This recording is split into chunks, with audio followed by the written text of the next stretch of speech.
우리 17절을 한 절 읽겠습니다. 역대상 21장 17절입니다. 시작.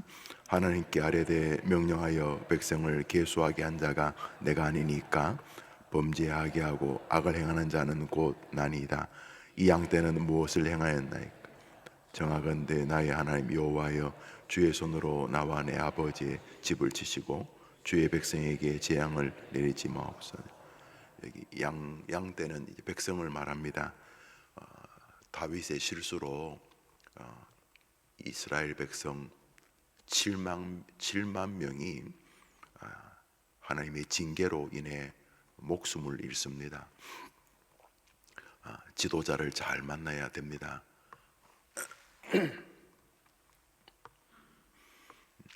민주주의가 이것도 죄의 결과입니다만, 그나마 인류가 생각해낸 제도 가운데 가장 그럴듯하게 보이는 게 이제 민주주의입니다. 여러 사람의 의견으로 무언가를 결정하겠다는 것입니다. 외형상 다수가 소수보다 실수를 좀 덜하지 않을까, 여러 사람들이 좋아하는 것이 선이지 않겠는가 하는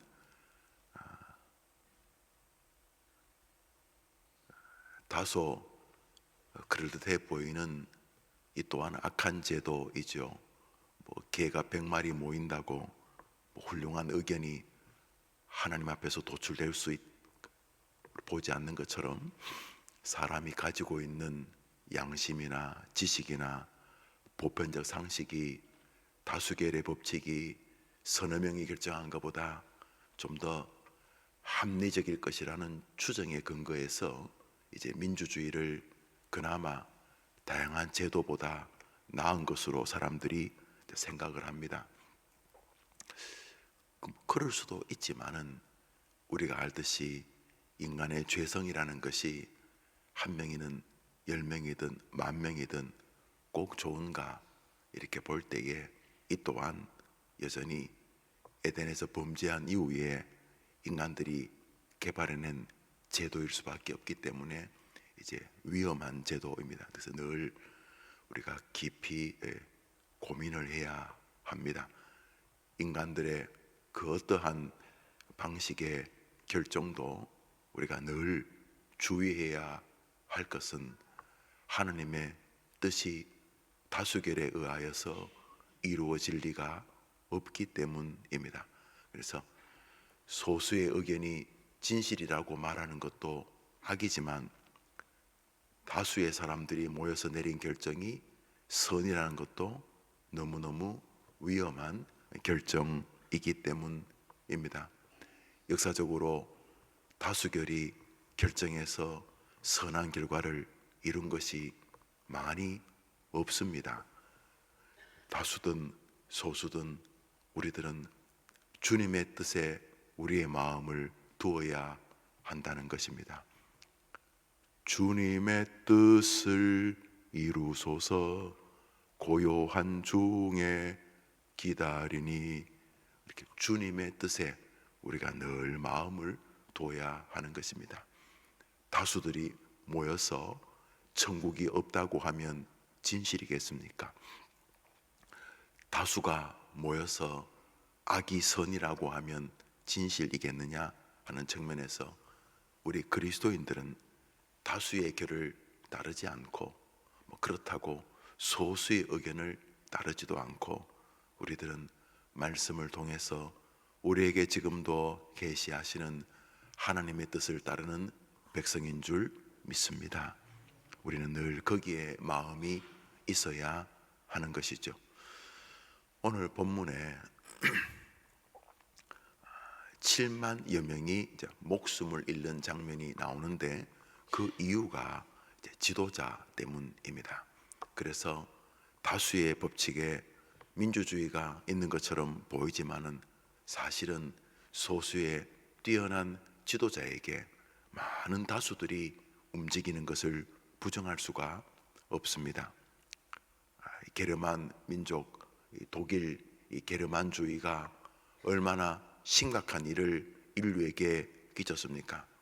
히틀러를 통한 독일 민족들이 집단 이상한 다수결에 모여가지고 600만이나 되는 유대인을 죽이고 끔찍한 세계 대전을 일으키지 않았습니까? 다윗이 굉장히 훌륭한 하나님의 사람이지만 자꾸자꾸 벼슬이 높아지고 권위가 많아졌습니다. 하는 전쟁마다 이기니까 벌어지게 된 일이었습니다. 하나님은 다윗이 무엇을 하든 하나님의 뜻을 따르기를 원했습니다. 다윗이 탁월해서 어린 나이에 돌멩이 하나로 그 블레셋의 위대한 장군 골리앗을 쓰러뜨린 것이 아니었습니다. 사람이 새총 맞고 크게 다칠지는 몰라도 사람이 새총 맞고 죽겠습니까? 물맷돌이라고 하는 게 그저 양을 잡아먹으려고 하는 새를 쫓는 도구입니다. 어린애가 돌리는 물맷돌이 핵폭탄이겠습니까? 무슨 고사포겠습니까? 어린아이가 쥘 수 있는 만만한 돌 몇 개 중에 하나 던졌는데 그 돌을 맞고 골리앗이 쓰러집니다. 다윗이 엄청난 돌팔매 실력이 있었다고 해서 골리앗이 쓰러지겠습니까? 성경은 골리앗이 쓰러지기 전에 그는 투구를 쓰고 있었고 특별히 골리앗을 지키기 위하여 따로 골리앗을 지키는 방패잡이가 있었다고 말함으로써 다윗이 탁월한 실력이 있었다는 말을 강조하지 아니하고 골리앗이 아무리 완전 무장을 해도 하나님이 함께 하시면 다윗에 의하여 쓰러진다. 하나님이 쓰러뜨리셨다. 이렇게 강조하는 것이죠. 그런데 다윗이 하나님께서 쓰러뜨린 것을 좀 알았지만 나도 좀 숟가락 하나 놓은 것 아닌가 이런 생각을 하게 되었습니다. 왜냐하면 전쟁만 하면 하나님이 이기게 하셨기 때문입니다. 나는 10,000명밖에 안 되고 적군은 100만 명이 되는데 다윗이 몇 가지 전술을 사용해서 전쟁을 하는데 10,000명이 100만 명을 계속 이기는 것입니다. 어쩌다가 한번 이긴 게 아니고 전쟁하는 족족 이기다 보니 다윗이 나 꽤 괜찮은 사람인 것 같다 그런 생각을 하게 되었습니다. 사람이 자기가 괜찮은 사람이다 이렇게 생각을 하면 두 번째 스텝이 자랑하고 싶어지는 것입니다. 인간의 본성 안에 자랑이라고 하는 것이 있습니다. 그것은 어쩔 수 없는 인간의 약함 중에 하나입니다.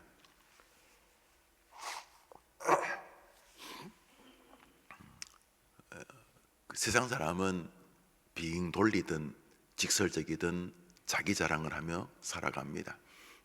벼슬 자랑, 돈 자랑, 하여튼 그런 거 자랑합니다. 근데 그리스도인들은 시간이 지나면서 이게 출처가 하늘이라는 것을 자꾸 깨닫습니다. 하나님이 우리 애를 도와주셨구나. 하나님이 나를 봐주시고 계시는구나. 하나님이 목회라고 치면 목회를 이만큼 불쌍히 여겨주시는구나.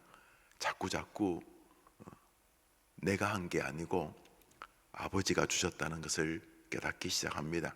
그러니까 믿음이 깊어질수록 누구를 자랑하느냐로 거의 사람이 이렇게 승부가 납니다.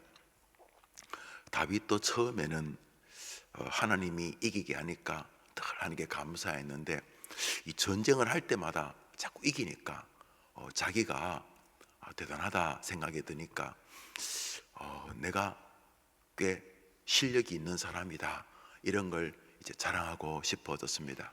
그래서 부하들에게 이 전쟁은 나의 탁월한 전술의 결과일 뿐만 아니라 우리 군대가 나로 인하여 이렇게 많아졌고 혹은 우리 군대는 몇십만 명밖에 안 되지만 이 몇십만 명 갖고 몇백만 명을 이긴다 이런 것을 말하고 싶었습니다.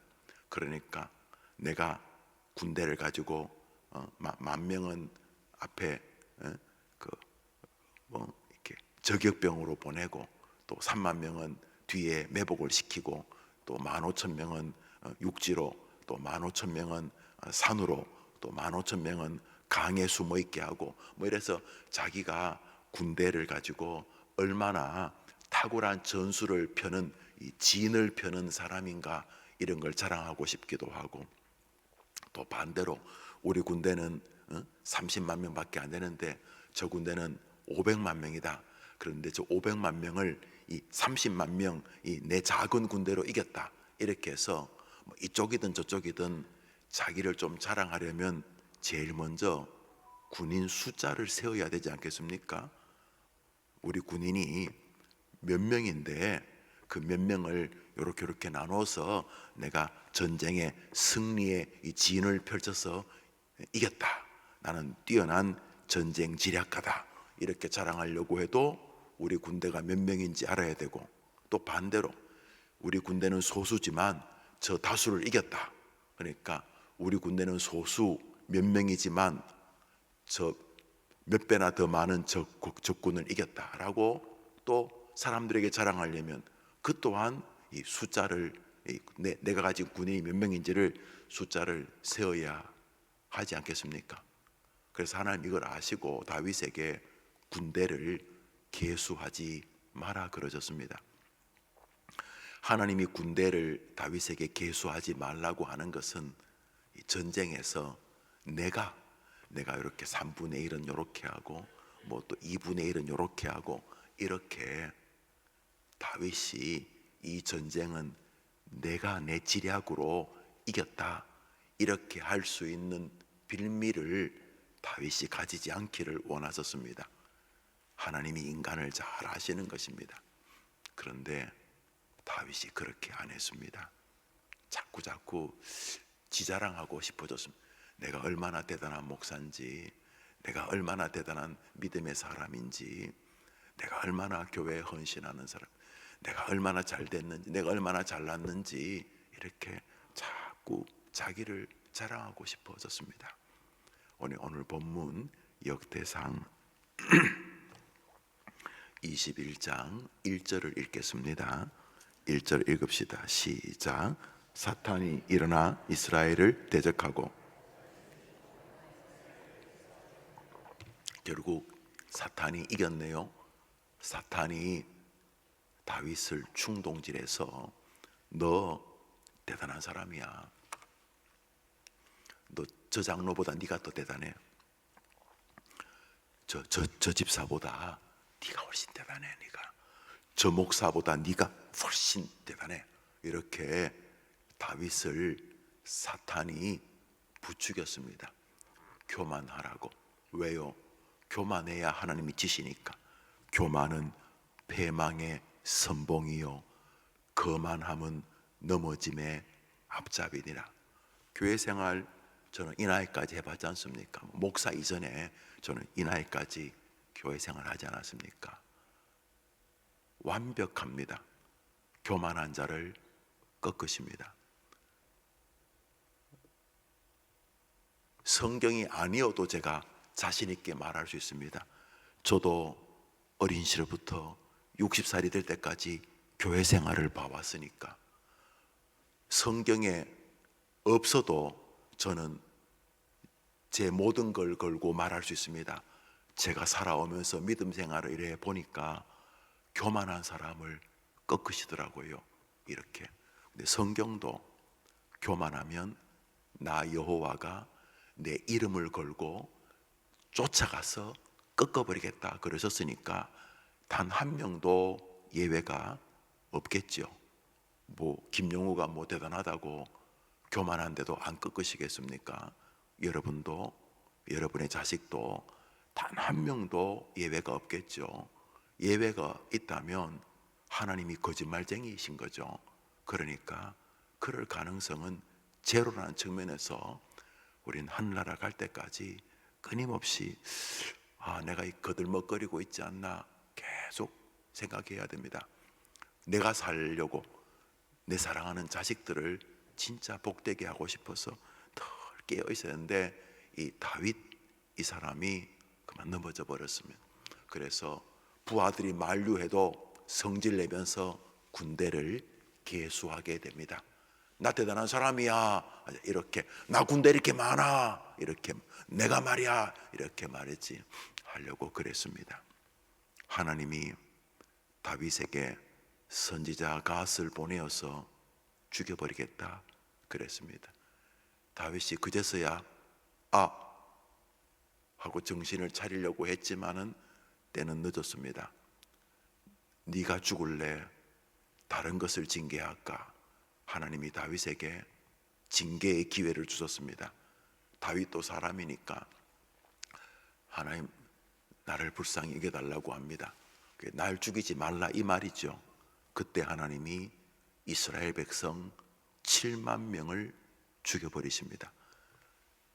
천사를 보내어서 성경에는 칼을 뺐다는데 그냥 순식간에 사람들에게 병을 보내어서 7만 명이 즉사합니다. 다윗은 그때 비로소 지도자의 자세로 돌아오게 됩니다. 그것이 역대상 21장입니다. 다윗이 7만 명의 자기 백성이 자기 때문에 죽는 장면을 봅니다. 우리 14절을 보겠습니다. 오늘 날주 역대상 21장 14절 시작. 이에 여호와께서 이스라엘 백성에게 전염병을 내리심에 이스라엘 백성 중에서 죽은 자가 이에라는 말은 다윗이 하나님 저를 좀 이렇게 하고 자기를 치지 말아주시기를 부탁하니까 즉시 자기 백성 7만 명을 죽이는 장면을 목도하게 됩니다. 다윗이 여기서 이제 지도자다움이 회복됩니다. 버들버들 떨면서 16절, 17절을 말합니다. 16절은 다윗이 하나님 앞에 엎드려 절규하는 장면이고 17절 내용을 이제 한 번 더 읽습니다. 17절입니다. 시작. 하나님께 아뢰되 명령하여 백성을 계수하게 한 자가 내가 아니니까 범죄하고 악을 행한 자는 곧 나니이다. 이 양 떼는 무엇을 행하였나이까? 청하건대 나의 아버지 하나님이여 주의 손으로 나와 내 아버지의 집을 치시고 주의 백성에게 재앙을 내리지 마옵소서. 이제서야 다윗이 하나님 저를 죽이십시오. 저와 저희 집안을 저주하시고 백성들을 살려달라고. 7만 명이 될지 70만 명이 될지 여호와의 천사가 칼을 빼고 백성들을 도륙하는 장면을 보자 비로소 다윗이 하나님 저를 죽이시고 이 백성들을 살려달라고 절규하게 됩니다. 27절입니다. 그 음성을 하나님이 들으십니다. 27절을 읽읍시다. 시작. 여호와께서 천사를 명령하심에 그 칼을 갈집에 꽂았더라. 천사가 백성들을 도륙하다가 하나님이 됐다 그러자 여호와의 천사가 백성 죽이는 일을 멈추었다, 이런 내용입니다.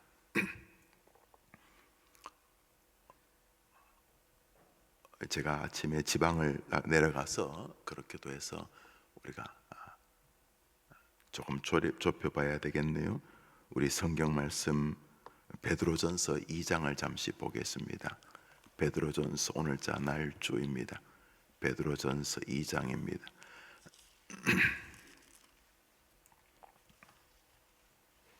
베드로전서 2장입니다. 22절부터 우리 24절까지 읽읍시다.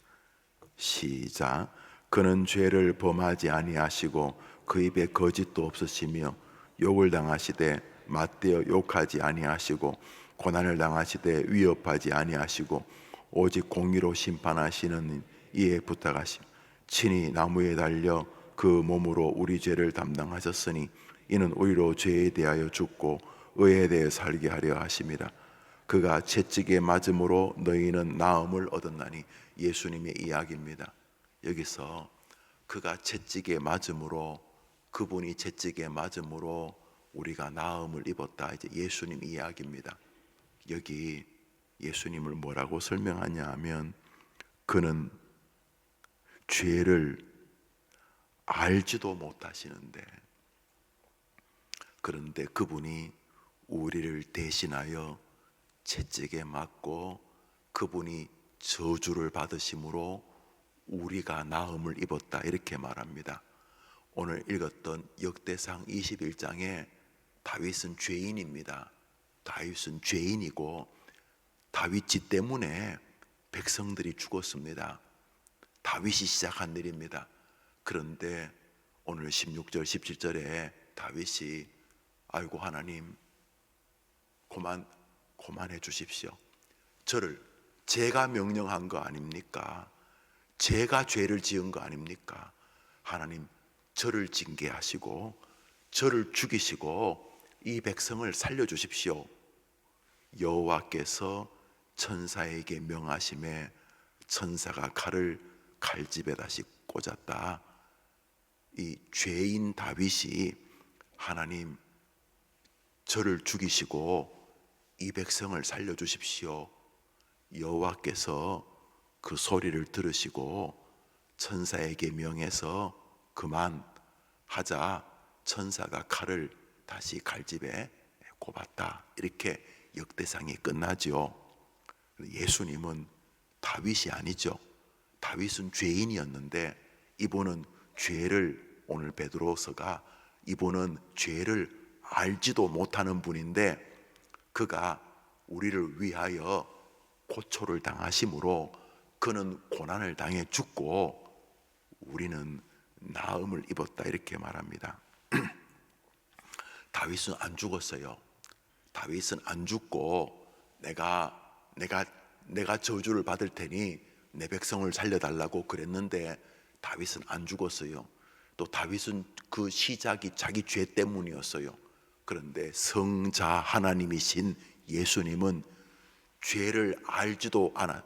죄는 우리가 지었어요. 우리가 유일하게 죄를 알지 못하는 사람이 인카네이션, 성육신 하나님이지만 인간이신 이 예수님은 다윗 따위가 아니에요. 다윗은 지 죄 때문에 벌어진 일인데 예수님은 다윗하고 전혀 다르게 죄가 없으신 분이에요. 그리고 다윗은 비로소 정신 차리고 날 죽이시고 이 백성을 살려달라 그랬어요. 근데 다윗은 안 죽었어요. 그리고 하나님이 다윗의 절규를 들으시고 긍휼을 베푸셨어요. 예수님은 하나님, 나는 죄도 알지 못하지만 내가 이 인류의 죄, 이 사람들의 죄를 내가 덮어쓰겠습니다. 나를 죽이시고 나에게 모든 저주를 다 쏟으시고 이 김영우 저 인간한테 가야 될 저주를 나 예수에게 다 쏟으시고 저 김영우 저 인간 하나님이 용서해 주십시오. 살려 주십시오. 이 땅과 저 영원한 나라에서 저 김영우 저 인간이 구원받도록 하나님이 저 김영우 저 인간이 받아야 될 모든 저주를 나에게 다 덮어 씌우시고 저 인간을 구원해 주십시오. 이렇게 누가? 죄인 다윗이? 누가? 죄를 알지도 못하시는 성자 하나님이신 그리스도께서 그렇게 간구하셨는데 오늘 베드로서는 하나님이 죄를 알지도 못하는 당신의 독생자이신 온 만물이 그 발 아래 무릎을 꿇는 우리 구주 예수에게 모든 죄를 다 덮어 씌워 죄값으로 그 예수를 십자가에서 죽이시고 우리를 구원하여 주셨느니라. 할렐루야. 이제 오늘 여러분이 종일 다윗 그리고 예수님, 다윗을 통한 백성들의 구원, 하나님의 진노의 멈춤, 예수 그리스도의 죽이심. 다윗은 안 죽었어요. 예수님은 죽으셨어요. 다윗은 지죄 때문에 벌어진 거예요. 예수님은 죄를 알지도 못하는 분이에요. 그런데 이 더러운 다윗의 간구도 들어주신 하나님이 자신의 아들이신 독생자, 성부, 성자, 성령 삼위일체 가운데 한 분이신 여러분의 구주, 여러분이 오늘 기도하고 모든 기도를 간절히 간구하여 하나님께 부탁하는 이름, 예수님의 이름으로 기도합니다. 여러분이 간절하게 기도하고 그 모든 기도가 쓰레기가 되지 않도록 하나님께 받아달라고 그분의 이름으로 기도를 구할 예수 그리스도 우리의 구주, 그분이 여러분을 위해 무슨 일을 하셨는지를 기억하면서 다윗의 간구, 저를 치시고 이제 이 백성을 살려달라는 다윗의 간구도 들으신 주님께서 아버지, 제가 나를 구주로 믿는 인류의 죄를 대신할 테니 저들에게 가야 될 모든 저주를 쏟으시고 저들을 구원하여 주시옵소서 하신 예수님의 그 능력과 권위가 얼마나 클 것인가를 기억하면서 여러분의 구원이 너무너무 하나님 아버지께 죄송하고 예수 그리스도에게 너무너무 민망하지만은 그럼에도 불구하고 여러분의 구원이 왜 안전한가? 여러분이 어떤 사람으로 이 땅을 살 수밖에 없는가? 예수 그리스도의 희생을 여러분이 묵상하는 동안 다윗의 간구도 들으신 하나님께서 우리 예수 그리스도의 간구를 들으시고 내가 어떤 사람이 되었는지를 묵상하는 동안 죄송함과 감격함이 여러분의 한 주가 되기를 주님의 이름으로 축복합니다. 주님 가르친 기도로 예배를 마치며 예수를 묵상하는 승리의 한 주간 출발하시기를 바랍니다. 하늘에 계신 우리 아버지여, 이름이 거룩히 여김을 받으시오며 나라의 마옵심 뜻이 하늘에서 이룬 것 같이 땅에서도 이루어지이다. 오늘날 우리에게 일용할 양식을 주옵시고 우리가 우리에게 죄 지은 자를 사하여 준 것 같이 우리 죄를 사하여 주옵시고 우리를 시험에 들게 하지 마옵시고 다만 악에서 구하옵소서. 내게 나라와 권세와 영광의 아버지 영원히 있사옵나이다. 아멘. 기도합시다.